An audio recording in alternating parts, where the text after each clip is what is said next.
Hello students, welcome to Dronacharya IAS YouTube channel. This is Daily Current Affair Analysis for 26 December 2021.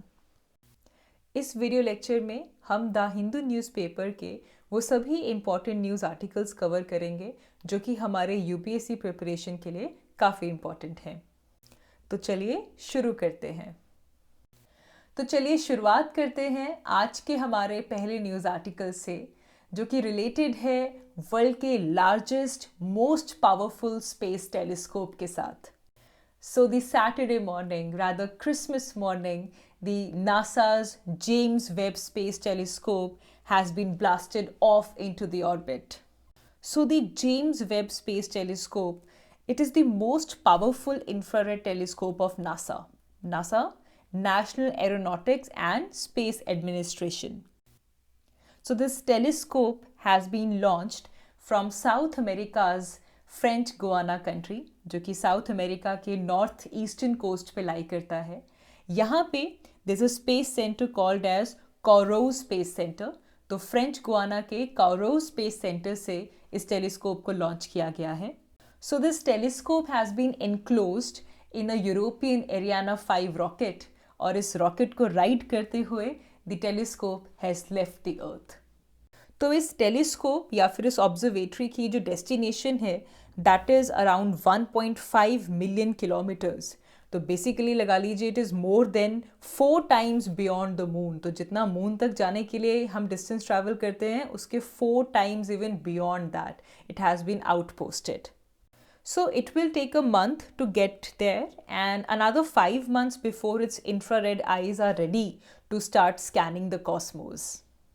ये जो telescope है ये काफ़ी ज़्यादा हाई स्टेक क्वेस्ट पे गया है। It will catch the light from the very first stars and galaxies and will help the scientist to know the information hints of life in the universe. ये ज़्यादातर हमें ओरिजिन ऑफ यूनिवर्स और earth like planets जो हैं beyond the solar system उनकी indication देगा and rather बिल्कुल universe के बर्थ पे as near as 14 billion years ago universe कैसा था हमें उसके कुछ आइडियाज़ ये टेलीस्कोप देने वाला है। इस सारी इंफॉर्मेशन को प्रोवाइड करने के लिए we need a very strong telescope जो कि जेम्स वेब स्पेस टेलीस्कोप है।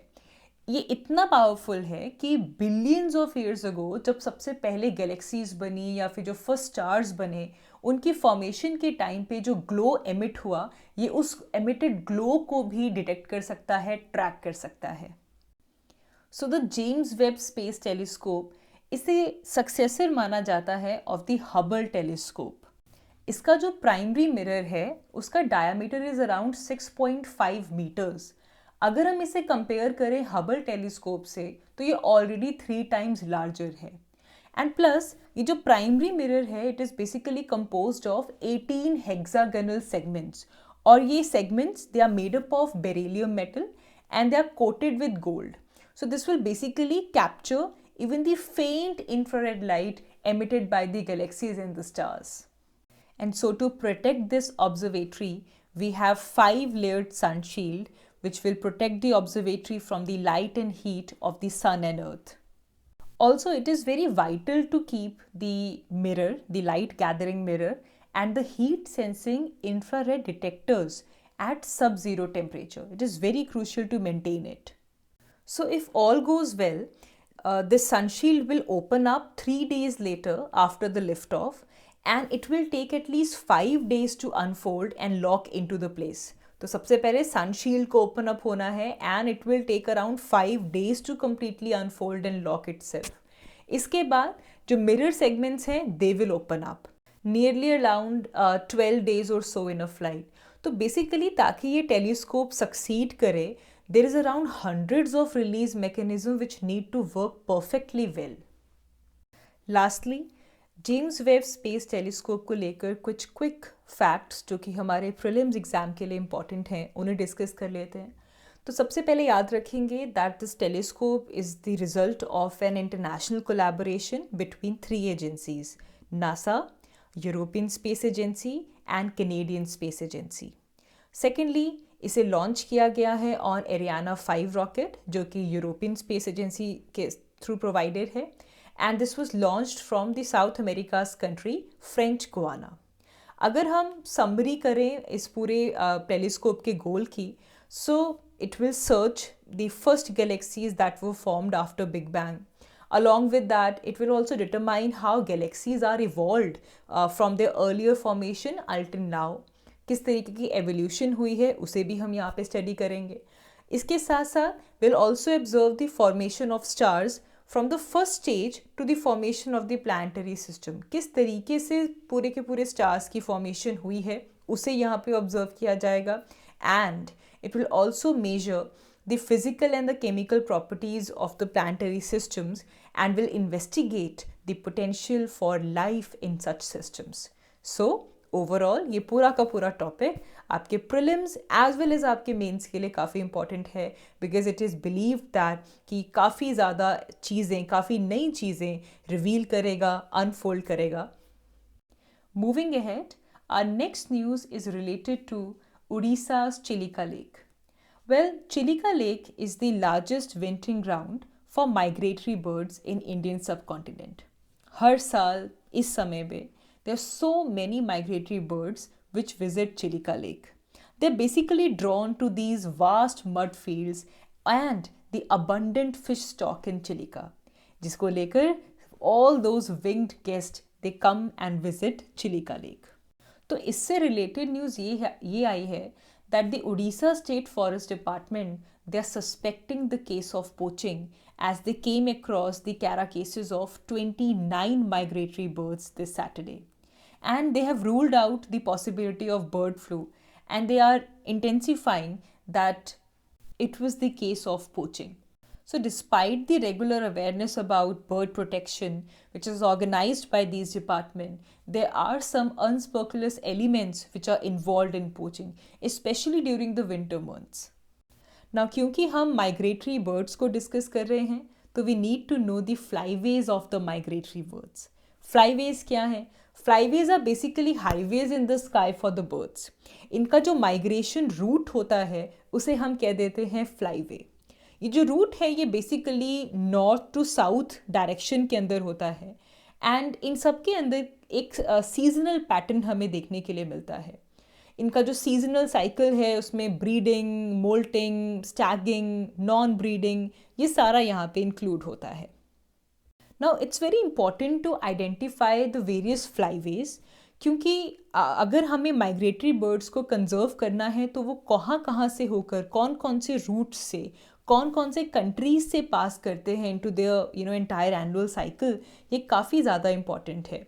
तो इसको लेकर हमारे पास फ़िलहाल 8 मेजर माइग्रेटरी फ्लाईवेज हैं, 8 मेजर रूट्स हैं जो कि हमारी बर्ड्स फॉलो करती हैं. इस डायग्राम में आप देख सकते हैं सबसे पहले पैसिफिक अमेरिका, बिल्कुल जो नॉर्थ अमेरिका और साउथ अमेरिका की पैसिफिक कोस्ट है वहाँ पे आपको नॉर्थ टू साउथ ट्रेंड देखने के लिए मिलेगा, that is called as Pacific Americas. उसके बाद आपको नॉर्थ अमेरिका और साउथ अमेरिका के सेंट्रल एरिया में ट्रेंड मिलेगा जिसे हम कहते हैं सेंट्रल अमेरिकाज. तीसरा, अगर आप इन्हीं नॉर्थ एंड साउथ अमेरिका की अगर आप ईस्टर्न कोस्ट पे आ जाएं, अटलांटिक कोस्ट पे आ जाएं, तो उस फ्लाईवे को बोलते हैं अटलांटिक अमेरिकाज. तो यू कैन क्लियरली सी, अगर हम सिर्फ इन तीनों रूट्स को ऑब्जर्व करें कि ये नॉर्थ टू साउथ एक्सिस के ऊपर ये रूट लाई कर रहे हैं. फिर अगर हम यूरोप और अफ्रीका की तरफ फोकस करें तो वहाँ पे आपको ईस्ट अटलांटिक फ्लाईवे मिल जाएगा जो कि यूरोप और अफ्रीका की ईस्टर्न कोस्ट के अलॉन्ग लाई कर रहा है. सिमिलरली अगर आप सेंटर में आएँ तो आपको ब्लैक सी एंड मेडिटेरियन का फ्लाईवे देखने के लिए मिलेगा जो कि सेंट्रल पार्ट ऑफ यूरोप को कवर कर रहा है along with Africa. And then as you move away आपको मिलेगा East Asia and East Africa flyway. तो इसके अंदर अफ्रीका भी आ जाएगा और हमारा एशिया भी कवर होगा. फिर थोड़ा सा अगर आप इंडिया के नॉर्थ को देखें जिसमें हमारा साइबेरिया, चाइना, रशिया इंक्लूड होगा, यहाँ पे आ जाता है central Asia flyway. And lastly अगर हम हमारा ऑस्ट्रेलिया और हमारा साउथ ईस्ट एशिया देखें तो उस फ्लाईवे को हम कहते हैं ईस्ट एशिया ऑस्ट्रेशिया फ्लाईवे. तो टोटल वर्ल्ड के अंदर ये 8 मेजर माइग्रेटरी फ्लाईवेज हैं.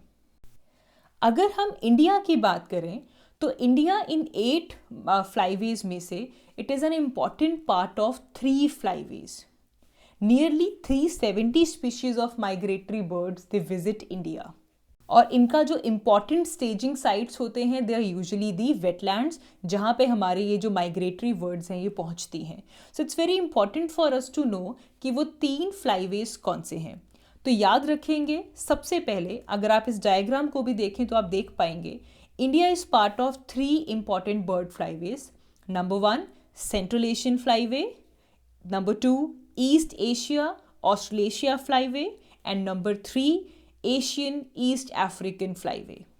तो जब आप इन्वायरमेंट पढ़ते हैं, environment and ecology point of view से it's very important for you to know the migratory birds flyways. तो ये जो उड़ीसा वाला एरिया है ये कौन से एरिया का पार्ट बन जाता है? It is part of central Asian flyway. So central Asian flyway, इसमें basically more than 30 countries include हो जाती हैं, जिसके अंदर हमारे बर्ड्स का पूरा माइग्रेशन रूट रहता है. This route links the northern most breeding ground in Siberia में इनका ब्रीडिंग ग्राउंड है, to the southern most non breeding ground in the West and South Asia. और इसके अंदर this will even come till Maldives and the British Indian Ocean territories. वहाँ पे छोटे छोटे आइलैंड्स हैं, वहाँ तक ये पूरा का पूरा एक्सटेंड होता है. तो कुछ प्रोमिनेंट बर्ड्स जो हमारे सेंट्रल एशियन फ्लाईवेज की हैं ये आपको काफ़ी न्यूज़ में मिलेंगी. तो इनके कुछ नेम्स आप अभी से याद कर लीजिए, it will be of great help. जैसे कि बहुत प्रोमिनेंट है black necked crane, followed by bar headed goose, Caspian plover, brown headed gull, relict gull. ऐसी सारी ये जो बर्ड्स हैं they are very very very common, जो कि सेंट्रल एशियन फ्लाईवे का पार्ट है. Also, it is very important to note that India has launched National Action Plan to save the migratory birds flying in the Central Asian Flyway. ऐसा क्यों है? Because India is a very critical stopover site of around 90% of the bird species in the Central Asian Highway. ये जो हमारा National Action Plan है, this will conserve all the migratory species under the central Asian flyway. And इसी के साथ साथ हमारी जो कन्वेंशन है जो डील करती है with the conservation of migratory species, उसे हम कहते हैं CMS, convention on migratory species. आप इसे इन्वायरमेंट में पढ़ते हैं तो याद रखिएगा, India is also party to that convention. Lastly, हमारे प्रीलिम्स पॉइंट ऑफ व्यू से कुछ फैक्ट्स जो चिलिका लेक के लिए इम्पॉर्टेंट हैं उन्हें भी कवर कर लेते हैं. इससे होलिस्टिकली हमारा ये पूरा टॉपिक कंप्लीट हो जाएगा. So Chilika Lake is basically Asia's largest lagoon and world's second largest lagoon. ये बात याद रखेंगे, एशिया का largest और वर्ल्ड का second largest lagoon है Chilika Lake. And along with that, it is the largest wintering ground for migratory birds on the Indian subcontinent. And इसी के साथ साथ यहाँ पे बहुत सारे threatened plants and animals की species भी हमें देखने के लिए मिलती हैं. चिलिका लेक में Irrawaddy dolphins have been a major attraction. वहाँ पे एक आइलैंड है which is called as Satpada island. उस सतपदा आइलैंड्स में इरावडी डॉल्फिन्स को बहुत ऑफनली स्पॉट किया जाता है. So it is one of the major attractions for the Chilika lake. Along with that, Chilika lake में हमारे पास नलबाना आइलैंड है. वहाँ पे अराउंड 16 स्क्वायर किलोमीटर का एरिया है and it was declared as a bird sanctuary as well, और it is also called as forest of reeds. तो ये चीज़ याद रखेंगे, नलबाना आइलैंड जो कि बर्ड सेंचुरी भी है and it is famous as forest of reeds. और साथ ही में this an island in Chilika lake और जिसपे कालाजाय टेम्पल भी लोकेटेड है. तो ऐसे कुछ बेसिक पॉइंट्स आपको आपके प्रीलिम्स एग्जामिनेशन में आ सकते हैं, तो इन चीज़ों का ख्याल रखेंगे. हमारी नेक्स्ट न्यूज़ छत्तीसगढ़ के हसदेव अरान कोलफील्ड से है. वहाँ के आदिवासी community, indigenous people, they are fighting to protect their forest against the expansion of the coal mining projects, as this expansion is basically a threat to their existence as well as the rich biodiversity of the region. The wildlife is also endangered as the proposed site for the expansion will cut across the elephant corridor of this particular area. So the local people, the indigenous people, they are urging the CM to overturn the 2019 recommendation for opening an expansion of coal mining projects in this particular region. यहाँ पे जो tribal community है उनमें important जैसे कि गोंद, Ouran, लोहार, कुनवर, इन सब का जो सर्वाइवल है वो फॉरेस्ट पे डिपेंड कर रहा है। एंड इसीलिए यहाँ के जो इंडिजीनियस लोग हैं वो डरे हुए हैं इंडस्ट्रियल एक्टिविटी को लेकर। दे थिंक कि ये उनका सोर्स ऑफ इनकम तो छीन ही लेगा, और साथ ही में एक बहुत बड़े लेवल पे यहाँ पे मास माइग्रेशन होगी, दूसरे एरिया से लोग वहाँ पर पहुँचेंगे, एंड जो कि अल्टीमेटली उनके हैबिटेट को, उनके इनकम को, उनके सोशियो कल्चरल नीड्स को पूरी तरह से र्यून कर देगा। इवन एक्सपर्ट्स भी ये बार बार पॉइंट आउट कर रहे हैं कि अगर इस एरिया के अंदर हम एक्सपेंशन करते हैं of the extraction of the coal, ये इसी एरिया को फ्रेजाइल लैंड जो है, ये इसकी जो साइलेंस है, जो नेचुरल ब्यूटी है, उसे कम्प्लीटली रिप ऑफ कर देगा। एंड यहाँ पे बदले में सूखापन, एरिडिटी, स्मोक, नॉइस पोल्यूशन, इसके अंदर ये पूरा का पूरा रीजन कन्वर्ट हो जाएगा। साथ ही में जो लोकल विलेजेस हैं, दे आर कंसर्न कि जो माइनिंग ऑपरेशंस हैं उनकी वजह से वहाँ पे जो पेरेनियल स्ट्रीम्स चलती हैं, जो नदियाँ चलती हैं, जो कि अल्टीमेटली जाकर हस्देव रिवर में मर्ज होती हैं, वो सब कट ऑफ हो जाएंगी। बदले में वहाँ पे पानी आना बंद हो जाएगा, the handpumps will go dry. So that is the reason why the indigenous people are fighting to protect their forest and against the expansion of these coal mining projects in Chhattisgarh in the area of Hasdeo Aran coalfield. Now because this issue is in news, तो इसके हस्देव Aran coalfield के साथ साथ India की और important coalfields कौन सी हैं उनको एक बार क्विकली डिस्कस कर लेते हैं। लेकिन उससे पहले कि हम लिस्ट ऑफ कोल फील्ड्स देखें, वी नीड टू अंडरस्टैंड कि इंडिया की जो कोल फील्ड्स हैं उनको हम किन कैटेगरीज में डिवाइड कर सकते हैं। तो इंडिया में मिलने वाला कोल, इसे हम दो कैटेगरीज में डिवाइड कर सकते हैं, as Gondwana coal and tertiary coal. तो सबसे पहले गोंडवाना कोल के फीचर्स देखते हैं। सो गोंडवाना कोल ये इंडिया की टोटल कोल रिजर्व्स का 98% जो कोल हमें मिलता है दैट इज़ गोंडवाना कोल। तो जितना भी कोल इंडिया में है उसका 98% सिर्फ और सिर्फ क्या है, गोंडवाना। एंड इसीलिए जो टोटल प्रोडक्शन होती है, कोल प्रोडक्शन इंडिया की, उसका 99% कोल कौन सा है, Gondwana coal. Now this Gondwana coal is free from moisture, तो इसलिए काफ़ी बेहतर है, and contains phosphorus and sulphur. लेकिन अगर हम कंपेयर करें तो गोंडवाना कोल का जो कार्बन कंटेंट है it is less as compare to the carboniferous coal. ना जो कार्बोनीफेरस कोल होता है ये बेस्ट कोल है because it is around 350 million years old, and ये carboniferous coal is completely absent in India because India की जो एज है it is of very younger age, तो उस टाइम पे यहाँ पे कोल फॉर्मेशन नहीं हुई है। आप जब ज्योग्राफी पढ़ेंगे तो आप कोल फॉर्मेशन के प्रोसेस को देखेंगे एंड यू विल सी कि जो कार्बोनीफेरस एज थी वो कितना टाइम पहले, 350 मिलियन ईयर्स पहले आई थी, जिसकी वजह से अभी तक आते आते उसका कार्बन कंटेंट काफ़ी ज़्यादा है, मॉइस्चर कंटेंट बिल्कुल कम है, इम्प्योरिटीज़ बहुत कम है, एंड वो काफ़ी बेहतर क्वालिटी का कोल होता है। तो ये आप अपनी ज्योग्राफी की क्लासेस में पढ़ेंगे। बट यहाँ पे देखें कि अगर हम इंडिया की बात करें तो गोंडवाना के बाद आता है टर्शरी। तो अगर मैं गोंडवाना और टर्शरी को कंपेयर करूं तो टर्शरी कोल में जो कार्बन कंटेंट है वो बहुत ज़्यादा कम है, कार्बन कम है लेकिन मॉइस्चर बहुत ज़्यादा है। तो अगर आप ऐसे कोल को हीट करेंगे, आप इसे बर्न करेंगे तो इसकी जो एफिशिएंसी है वो बहुत कम होगी। इम्प्योरिटीज़ की वजह से जो पोल्यूशन क्रिएट होगा वो ज़्यादा है, एफिशिएंसी कम है, एंड इसीलिए बहुत ही कम एरियाज़ पे आपको ये टर्शरी कोल मिलता है। मेनली जो हमारे एक्स्ट्रा पेनिनसुलर एरियाज़ हैं जैसे कि आसाम, मेघालय, नागालैंड, अरुणाचल प्रदेश, जम्मू एंड कश्मीर, या फिर हिमालयाज़ के जो फुट हिल्स हैं, दार्जिलिंग जैसे वेस्ट बंगाल में है, राजस्थान, उत्तर प्रदेश, केरला, बहुत ही स्कैटर्ड फॉर्म में आपको ये एक्स्ट्रा पेनिनसुलर एरियाज़ के अंदर टर्शरी कोल फील्ड्स देखने के लिए मिलेंगी। नाउ क्योंकि अब हमें बेसिक पता चल गया कि इंडिया के अंदर कितने तरह का कोल हमें मिलता है, अब हम देखते हैं important coal mines of India. सबसे पहले चलते हैं झारखंड। झारखंड की इम्पॉर्टेंट कोल माइंस को देखते हैं। यहाँ पे आपको धनबाद माइन बहुत इम्पॉर्टेंट है। Why? Because it is one of the oldest mine of Jharkhand and it is the richest coal field of India, and इसीलिए धनबाद पता होना चाहिए कि झारखंड में है। धनबाद के साथ साथ यहाँ पे आपको झाड़िया मिलेगा, बोकारो, ये तो काफ़ी इम्पॉर्टेंट हैं। इसके अलावा दलतोनगंज है, करणपुरा, रामगढ़, जयंती, खरबाड़ी, तो ऐसी बहुत सारी माइंस आपको झारखंड में मिलेंगी। लेकिन सबसे प्रोमिनेंट नेम्स पहले याद रखेंगे, जैसे कि झरिया, धनबाद, बोकारो, दलतोनगंज, ऐसे नामों को पहले याद करेंगे। This is the important mines of Jharkhand. Jharkhand के बाद नेक्स्ट स्टेट वेस्ट बंगाल देखते हैं।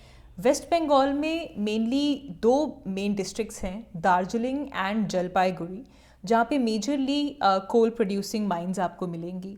इम्पॉर्टेंट माइंस या कोल फील्ड्स में Raniganj is very important, rather ये फर्स्ट रैंक पे आता है। देन दालिंगकोट ऑफ दार्जिलिंग, भीरभूम, चीनाकुरी, ये कुछ इम्पॉर्टेंट माइंस हैं वेस्ट बंगाल के लिए, जिसमें सबसे इम्पॉर्टेंट है रानीगंज। नेक्स्ट अगर हम उड़ीसा की बात करें तो उड़ीसा में the most important coal field is Talcher. Talcher की अगर हम रैंकिंग देखें तो it rank second in reserves after Raniganj. Raniganj के बाद सेकंड नंबर पे तलचेर आता है। यहाँ का जो मेजर कोल है उसे थर्मल प्लांट्स में यूज़ किया जाता है। अगेन यहाँ पे भी गोंडवाना कोल ही मिल रहा है। बी छत्तीसगढ़, झारखंड, इन सारे एरियाज़ में आपको गोंडवाना कोल मिलेगा। तो तलचेर के अलावा उड़ीसा के अंदर झरसुगुडा, हिमीगिरी, रामपुर, ये इंपॉर्टेंट एरियाज़ हैं। But the most important one that you need to know is Talcher. जो मोस्ट इम्पॉर्टेंट है वो आप भूलेंगे नहीं। फॉर एग्जाम्पल झारखंड की अगर हम बात करें तो Bokaro and Jharia becomes very important. अगर वेस्ट बंगाल की बात हो रही है तो Raniganj is the most important. Orissa की बात हो रही है तो तालचेर इज़ इम्पॉर्टेंट। इसके अलावा अगर आप याद करेंगे दैट इज़ लाइक बहुत अच्छा होगा, लेकिन सबसे इम्पॉर्टेंट जो है वो आपको भूलना नहीं है। नेक्स्ट अगर हम छत्तीसगढ़ देखें तो छत्तीसगढ़ में भी गोंडवाना कोल फील्ड्स ही हैं। यहाँ पे इम्पॉर्टेंट कोल फील्ड है कोरबा, आपने नाम सुना होगा, कोरबा कोल फील्ड। साथ ही में आज न्यूज़ में है हसदो अरांड। इसके अलावा सोनहाट, झिलमिल, भृशमपुर, ये सब इम्पॉर्टेंट कोल फील्ड्स हैं छत्तीसगढ़ के लिए, जिसमें Korba and Hasdeo Arand, Sonhat, they are very important. Next अगर हम तेलंगाना और आंध्र प्रदेश रीजन में जाते हैं, यहाँ पे जो most of the coal reserves हैं ये आपको गोदावरी वैली में मिलेंगे। एंड जो इम्पॉर्टेंट कोल फील्ड्स हैं यहाँ पे that is Singareni and Kothagudem. इसके अलावा कांतापाली भी यहाँ पे इम्पॉर्टेंट है, but Singareni and Kothagudem they are the most important ones if you talk about Telangana and Andhra Pradesh region. अच्छा, आगे अगर हम तमिलनाडु देखें तो तमिलनाडु में there is a famous coal field called as Neyveli field. और जो नेवेली फील्ड है यहाँ पे हमें टर्शरी कोल फील्ड मिलता है। तो तमिलनाडु का नेवेली कोल फील्ड जहाँ पे आपको टर्शरी कोल मिलेगा। नेक्स्ट अगर हम महाराष्ट्र में कोल फील्ड्स को देखें तो यहाँ पे भी हमें गोंडवाना कोल मिलता है। और यहाँ पे इंपॉर्टेंट साइट्स जैसे नागपुर के पास is a coal field called as Kamptee, Wun field, Wardha, Ballarpur, Ghugus and Warora, ऐसी इंपॉर्टेंट फील्ड्स आपको महाराष्ट्र में भी मिलेंगी। नेक्स्ट आसाम कोल को देखते हैं। आसाम कोल का फीचर है that they have very low ash content and यहाँ का जो सल्फर कंटेंट है that is also very high, जिसकी वजह से ये मेटलर्जिकल पर्पसेस के लिए it's a very suitable coal. And this coal is best for making liquid fuels and the hydrogenation processes. और यहाँ का जो कोल है, जैसे कि हमने पहले भी बात की थी कि जो एक्स्ट्रा पेनिनसुलर एरियाज़ हैं आसाम में, यहाँ पे जो कोल आपको मिलेगा that is of tertiary category, right. तो यहाँ के जो इम्पॉर्टेंट कोल फील्ड्स हैं दे आर लेदू, बाकूम, नाजीरा, जांजी, जयपुर, ये कुछ इम्पॉर्टेंट कोल फील्ड्स हैं आसाम के टर्शरी कोल को लेकर। मूविंग अहेड अगर हम मेघालय देखें तो मेघालय में भी हमें टर्शरी कोल फील्ड मिलता है। यहाँ पे जो हमारी गारो खासी जयंतिया हिल्स हैं they are the main areas जहाँ पे आपको कोल मिलेगा। And the important places include Daranggiri, Cherrapunji, Mawlong, Langrin coal fields. So these are the important places in Meghalaya. Lastly अगर हम मध्य प्रदेश की बात करें तो मध्य प्रदेश में भी हमें गोंडवाना कोल फील्ड मिलते हैं। और यहाँ की बहुत ही फेमस कोल फील्ड्स जैसे कि Singrauli is the largest coal field of Madhya Pradesh, it is very important. Singrauli के बाद Sohagpur is important, Johilla, Umaria, Satpura coal fields. So these are the important coal fields of Madhya Pradesh. इनको याद करने का एक बहुत अच्छा तरीका है कि आप अपना मैप खुद बनाएं। सबसे पहले एटलस ओपन करें, एटलस में इन सारी प्लेसेस को लोकेट कीजिए और उनको मार्क कीजिए यहाँ पे कि okay these are the important coal fields of India and then make your own map. एक इंडिया का पॉलिटिकल मैप लीजिए और स्टेट वाइज हर एक स्टेट के अंदर कौन कौन सी इंपॉर्टेंट कोल फील्ड्स हैं उन्हें मार्क कीजिए। इससे इस पूरी इन्फॉर्मेशन को याद करना बहुत आसान है and you will need to know India in a lot better way. अगर आपको रिसोर्सेज का पता होगा ओनली देन उनसे जुड़ी हुई इंडस्ट्रियल डेवलपमेंट्स क्या हैं आप उनको रिलेट कर पाएंगे। सो ज्योग्राफी और इकोनॉमी इनको समझने के लिए you need to do this basic exercise कि जो इंडिया के मेजर रिसोर्सेज हैं वो कहाँ पे हैं। तो एक दिन में ऐसा ना कीजिए कि सारे के सारे रिसोर्सेज एक दिन में हमें करने हैं। आज का दिन कोल को दीजिए और इंडिया के अंदर कोल की डिस्ट्रीब्यूशन को अच्छे तरीके से कवर कीजिए। सो आई होप आप ये एक्सरसाइज अपनी अपनी एटलिस्ट में और ये मैप एक्सरसाइज ज़रूर करेंगे। आगे बढ़ते हैं। हमारी अगली न्यूज़ कश्मीरी एप्पल से रिलेटेड है।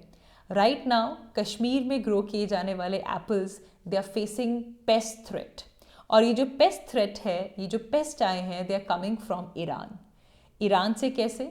इंडिया ईरान से कीवी इंपोर्ट करता है और जो दिसंबर 7 को ये देखा गया कि जो शिपमेंट ईरान से पहुंची है ऑफ द कीवी उसके अंदर 2 क्वारंटीन पेस्ट को फाइंड आउट किया गया जिनका नाम है एस्पिडियोटिस नर्ड एंड एनोडेला ऑरेंटी।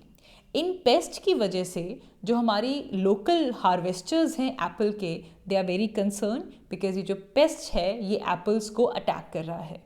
ना इस पूरे न्यूज़ आर्टिकल में जो हमारे लिए इम्पॉर्टेंट है that is NPPO national plant protection organisation और ये एक सर्टिफिकेट इशू करता है जिसे हम कहते हैं फाइटोसैनिटरी सर्टिफिकेट। सबसे पहले समझते हैं कि जब भी 2 कंट्रीज़ के बीच में एक्सपोर्ट होता है in terms of plant and the plant based products तो उसको लेकर कौन सी रिक्वायरमेंट्स होती हैं और ये फाइटोसैनिटरी सर्टिफिकेट क्या है। क्योंकि इंडिया ने ये स्टेटमेंट दी है कि जो ईरान के द्वारा जो फाइटोसैनिटरी सर्टिफिकेट इशू किया गया है इंडिया उसे अब एंटरटेन नहीं करेगा because we have seen the 2 quarantine pest present in the shipments from Iran containing kiwi. सबसे पहले हम फाइटोसैनिटरी का मतलब समझते हैं। Phytosanitary measures are aimed at the protection of human, animal and the plant health from diseases, pest and containments. इसको लेकर जो एक्सपोर्टिंग कंट्री होती है जो एक्सपोर्ट करता है, जैसे कि अभी ईरान एक्सपोर्ट कर रहा है कीवी इंडिया के लिए, तो Iran the exporting country will issue the phytosanitary certificate. और ये सर्टिफिकेट क्या इंडिकेट करेगा कि ये जो कंसाइनमेंट आई है जिसके अंदर चाहे प्लांट हो या फिर प्लांट प्रोडक्ट्स हो they are meeting the specified phytosanitary import requirements under the international plant protection convention IPPC 1951 कि भाई ये जो हमने शिपमेंट भेजी है इसके अंदर ऐसा कोई भी पेस्ट, कोई डिजीज़, कोई कंटामिनेशन नहीं है जो कि अल्टीमेटली आपकी कंट्री में ह्यूमन, एनिमल या फिर प्लांट हेल्थ किसी को भी एम करे। तो इस चीज़ की गारंटी लेते हुए फाइटोसैनिटरी सर्टिफिकेट इशू किया जाता है और ये किसकी रिक्वायरमेंट्स को फुलफिल करता है? International plant protection convention IPPC 1951। This is important. और इसीलिए क्योंकि ईरान से कीवी इंपोर्ट हो रही है तो ईरान से इशू हुआ फाइटोसैनिटरी सर्टिफिकेट अब इंडिया के अंदर एंटरटेन नहीं किया जाएगा क्योंकि आप उन मेजर्स को फॉलो नहीं कर रहे हैं और इंडिया के अंदर 2 पेस्ट ऑलरेडी पहुंच चुके हैं जिसका इफेक्ट जो लोकल एप्पल ग्रोअर्स हैं उनको देखने के लिए मिल रहा है। तो इस पूरी न्यूज़ में NPPO और ये सर्टिफिकेट कैसे इशू होता है और इंटरनेशनल प्लांट प्रोटेक्शन कन्वेंशन क्या है ये पता होना ज़रूरी है। आगे बढ़ते हैं। हमारी नेक्स्ट न्यूज़ इंडिया के अनऑर्गेनाइज सेक्टर से रिलेटेड है जिसको लेकर ministry of labour and employment ने ई-श्रम पोर्टल को लॉन्च किया। तो पहले समझते हैं कि ये ई-श्रम पोर्टल क्या है, इंडिया का अनऑर्गेनाइज सेक्टर क्या है और फिर देखते हैं कि इसको लेकर अपडेट क्या आया है। सो ई-श्रम पोर्टल इसे ministry of labour and employment ने लॉन्च किया था एंड इसका एम है to register 38 crore unorganised workers जैसे कि construction labourers, migrant workforce, street vendors, domestic workers and etcetera. इन सबको रजिस्टर 38 करोड़ को रजिस्टर करना ये इसका एम है। नाउ वो वर्कर्स जो अपने आप को रजिस्टर करेंगे ई श्रम पोर्टल पे, उन्हें एक ई श्रम कार्ड मिलता है जिसमें 12 डिजिट यूनिक नंबर उनको दिया जाता है। तो इसका फ़ायदा क्या है? सबसे पहले तो हमारे पास रजिस्ट्रेशन हो रही है। सेकेंडली, अगर कोई वर्कर जिसने अपने आप को रजिस्टर किया है इस पोर्टल पे, उनके साथ कोई एक्सीडेंट हो जाता है, इन केस ऑफ डेथ या फिर परमानेंट डिसेबिलिटी, जो गवर्नमेंट है वो उनकी फैमिली को 2 लाख रुपीज़ देंगे, और अगर कोई पार्शियल डिसेबिलिटी हुई है तो 1 लाख का सपोर्ट दिया जाएगा। ना इसका बैकग्राउंड ये है कि सुप्रीम कोर्ट ने गवर्नमेंट को डायरेक्ट किया था कि we need to complete the registration process of the unorganised workers, ताकि उनके लिए जो वेलफेयर स्कीम्स बनाई जा रही हैं, जो वेलफेयर बेनिफिट्स हैं, वो वहाँ उन तक पहुँच सके, जिसके बाद ये ई श्रम पोर्टल लॉन्च किया गया। अगर हम इंडिया के अंदर अनऑर्गेनाइज सेक्टर का स्टेटस देखें तो ministry of labour and employment ने अनऑर्गेनाइज लेबर फोर्स को 4 ग्रुप्स के अंदर कैटेगराइज किया है। सबसे पहला group is based on occupation. Occupation कैसा है? क्या वो स्मॉल एंड मार्जिनल फार्मर्स हैं, या फिर वो लैंडलेस लेबरर्स हैं, शेयर क्रॉपर्स हैं, फिशरमैन, या फिर कोई एनिमल हस्बेंड्री में इंगेज्ड है, या फिर कोई बीड़ी मेकिंग कर रहा है, वो काम क्या कर रहे हैं, occupation. Secondly, the nature of employment, क्या वो अटैच्ड एग्रीकल्चरल लेबरर्स हैं, या फिर वो बॉन्डेड लेबरर्स हैं, क्या वो माइग्रेंट वर्कर्स हैं, क्या कॉन्ट्रैक्ट के बेसिस पे काम करते हैं, या फिर क्या वो कैजुअल लेबरर्स हैं। तो on the basis of nature of employment इनको क्लासीफाई किया जाता है। फिर थर्ड कैटेगरी आती है जिसके अंदर स्पेशली डिस्ट्रेस्ड कैटेगरी या फिर स्पेशली डिस्क्रेस्ड वर्कर्स को इंक्लूड किया जाता है। इसमें टॉडी टेपर्स आ जाते हैं, स्केवेंजर्स आ जाते हैं, those who carry head loads, they are included in this particular category. Similarly जो एनिमल ड्रिवन व्हीकल्स चलाते हैं वो यहाँ पे इंक्लूड होते हैं। Loaders and unloaders, they are included in the specially distressed category. फिर लास्ट कैटेगरी आती है जिसे हम कहते हैं सर्विस कैटेगरी। इसके अंदर midwives, domestic workers, barbers, vendors, चाहे वो वेजिटेबल, फ्रूट, न्यूज़पेपर वेंडर्स हों, इन सबको सर्विस कैटेगरी के अंदर इंक्लूड किया जाता है। Now why it is important, हमारे पास जो पीरियोडिक लेबर फोर्स सर्वे जो हुआ था 2018 एंड 19, उसके accordingly 90% of the workers in India are in informal sector. तो इसीलिए उन्हें रजिस्टर करना बहुत ज़रूरी है। जैसा कि अभी हमने देखा, इनफॉर्मल वर्कर्स जो हमारे रूरल और अर्बन एरिया में थे, वो इस कोविड-19 पैंडमिक की वजह से सबसे ज़्यादा वर्सली हिट उनको इसमें देखने के लिए मिला है, because of their nature of employment. कुछ लोगों की एम्प्लॉयमेंट सीजनल है, there is lack of employ and employer relationship, एक फॉर्मलाइजेशन आपको यहाँ पे देखने के लिए नहीं मिलती। तो इसी को लेकर हमारे पास ministry of labour and employment ने इस पोर्टल को लॉन्च किया, ताकि यहाँ तक हमारे पास जो वेलफेयर बेनिफिट्स हैं, जो स्कीम्स हैं, जैसे कि प्रधानमंत्री श्रम योगी मानधन योजना, लेबर कोड जो है हमारा, प्रधानमंत्री रोजगार प्रोत्साहन योजना, ऐसी जो हमारे पास स्कीम्स हैं जो कि अनऑर्गेनाइज सेक्टर के लिए बनी हैं, उनके बेनिफिट्स इन वर्कर्स को मिल सकें। तो अब समझते हैं इस न्यूज़ में क्या दिया गया है। तो बेसिकली अराउंड 14 करोड़ एनरोलमेंट्स हो चुकी हैं ई श्रम पोर्टल पे, and this will help the government to provide the social security and welfare benefits to the unorganise sector. And जो मेजर टेक अवेज हैं वो ये हैं कि जो अभी तक रजिस्ट्रेशन हुई हैं, अगर हम उसका जेंडर एनालिसिस करें तो 52% are female and 47% are male. तो ये बड़ी चीज़ है, फीमेल वर्कर्स ने ज़्यादा रजिस्टर किया है as compare to the male workers. Similarly हमारी ओबीसी कैटेगरी से अदर बैकवर्ड क्लासेस से 42% रजिस्ट्रेशन हो गई है, जनरल कैटेगरी से 26% है, शेड्यूल कास्ट से 22% है, और शेड्यूल ट्राइब से 8% है।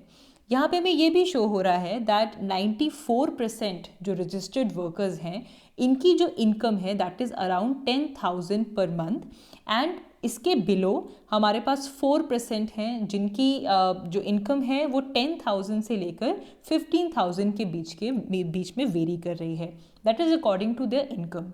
अगर हम इनका नेचर ऑफ जॉब देखें तो जो अभी तक रजिस्ट्रेशंस हुई हैं उनमें से 51 workers are basically farm labourers, 11% are working in construction sector, 10% are working as domestic and the household help and 6.5% are working in apparel segment. तो ये कुछ टेकअवेज हमें ई श्रम पोर्टल पे अभी तक जो रजिस्ट्रेशंस हुई हैं उससे मिले हैं. सो that is all for today's video. हमने इस वीडियो में आज की द हिंदू न्यूज़पेपर में आए हुए इम्पॉर्टेंट न्यूज़ आर्टिकल्स को डिस्कस किया, specially from UPSC point of view. I hope ये वीडियो आप सबके लिए हेल्पफुल होगी. Thank you so much for watching. Thank you.